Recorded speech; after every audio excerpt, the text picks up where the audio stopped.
Hi guys, welcome to my channel.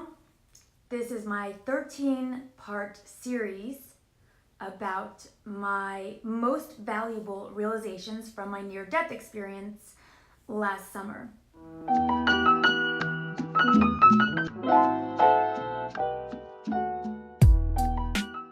My name is Susan, and if you don't know me, I'm so happy you're here. I was born clairvoyant. I had a really rough ride growing up, many dark nights of the soul. Really didn't understand why, didn't understand how to use my gifts, and had a near-death experience last summer that very, very gratefully crystallized all of that for me. And now I work with other women to help them master their intuition and know their purpose and create a divinely inspired life for themselves. I'm not religious, just want to put that out there. I just love God. No religion, no.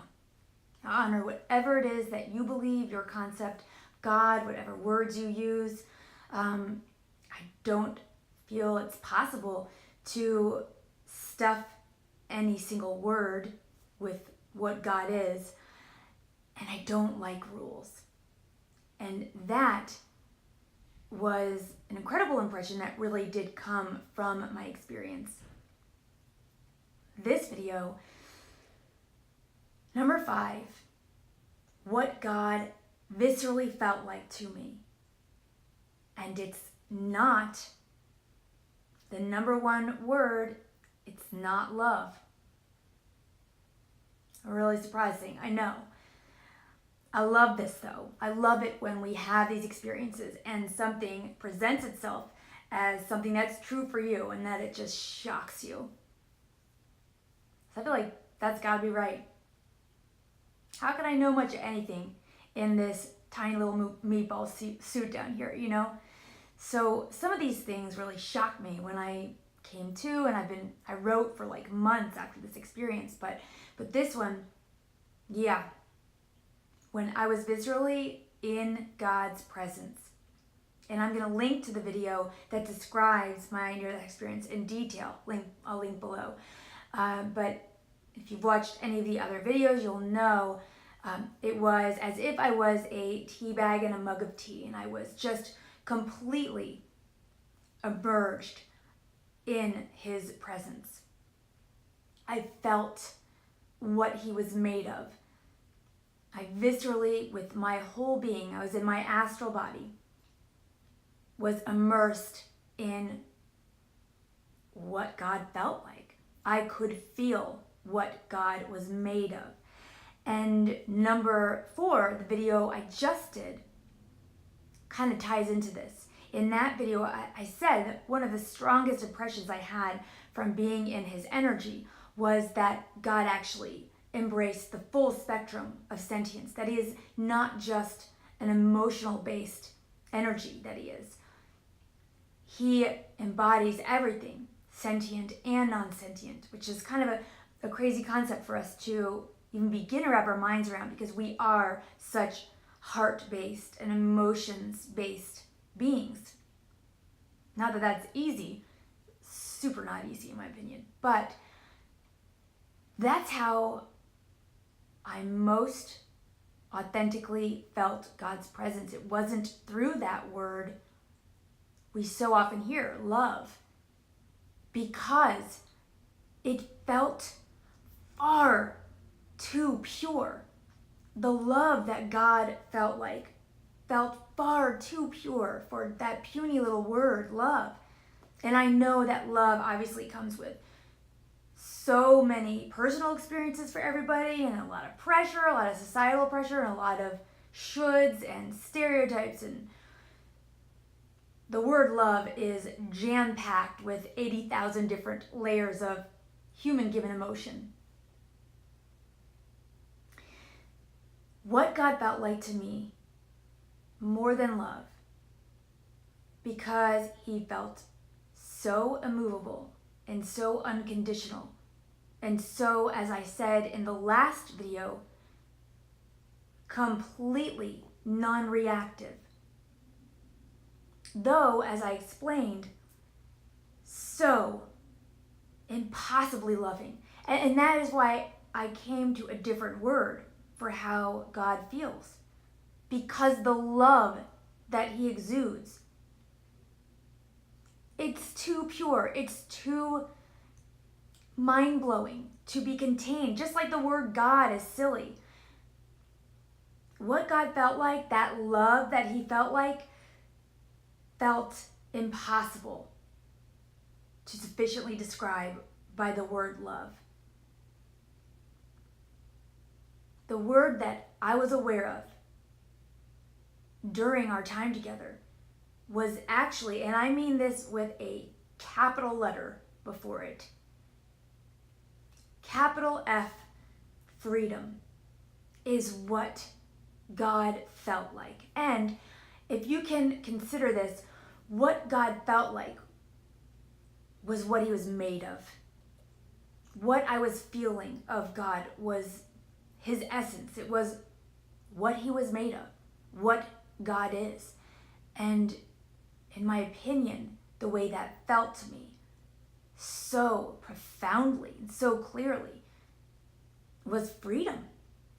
And again, I think that it is because we are so used to having the word love, whether we know it or not, with strings attached. Even for example, with my children, I love them.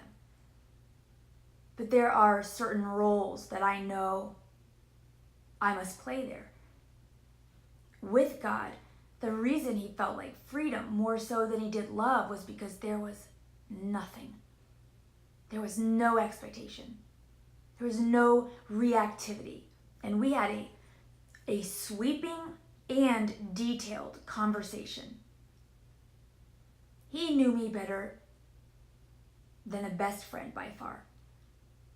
Yet our conversation, what we expressed and shared between each other, it wasn't with words, but it was also so incredibly sweeping, impossibly sweeping, the scope of it and the intimacy. Again, it's like another merging of things we would perceive to be as opposites. God is everything. That is what he felt like. God is everything. If you could possibly think of a spectrum or a set of opposites, he is both and. He is all, capital A, all. All is one. And that's why he felt like freedom to me, because he just existed. And I was with him like a spazzy, crazy puppy. I did not lose my human personality in this experience. Don't know why, but I didn't. I kept my fear the whole time. I was so afraid. I had gone to get help. I knew I was going to die that night from my chronic Lyme disease. And I'd gone to get help. I never had any intention of wanting to die. And that was really his primary question for me was, do you want to stay or go? And I was so afraid he wouldn't believe me. So I was there, wild with fear, not thinking clearly, and very conscientious of everything that was happening, mind blown and afraid in his presence, and we could not have been more different. I was so aware.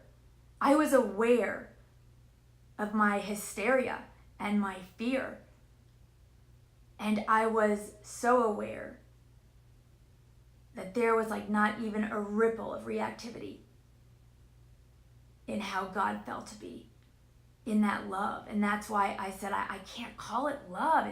I was trying to find words for this after. It's it wasn't love. It was too pure to be love. It was so unconditional. I had in my mind to settle on that word freedom. And I would have thought also, I remember thinking this, I would have thought that such pure love that I experienced as freedom, that if it was so pure, that surely it must have felt dense as fudge, heavy and dense and wrapping. That's what I would have thought if you would have explained this to me. But in the moment, in this experience, I felt lighter than air. It was not even believable being in that presence, that blazing presence, capital L love, capital L light, freedom.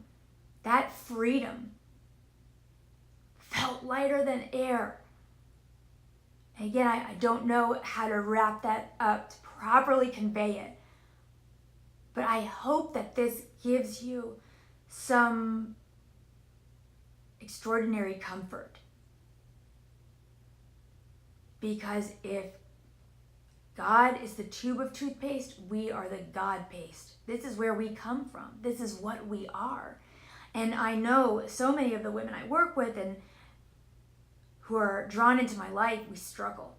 Lightworkers struggle. We contrast, we have a lot of contrast. We do that on purpose. It's almost like an insurance policy so that we can ultimately and hopefully transmute it and begin our unique way of serving our fellows.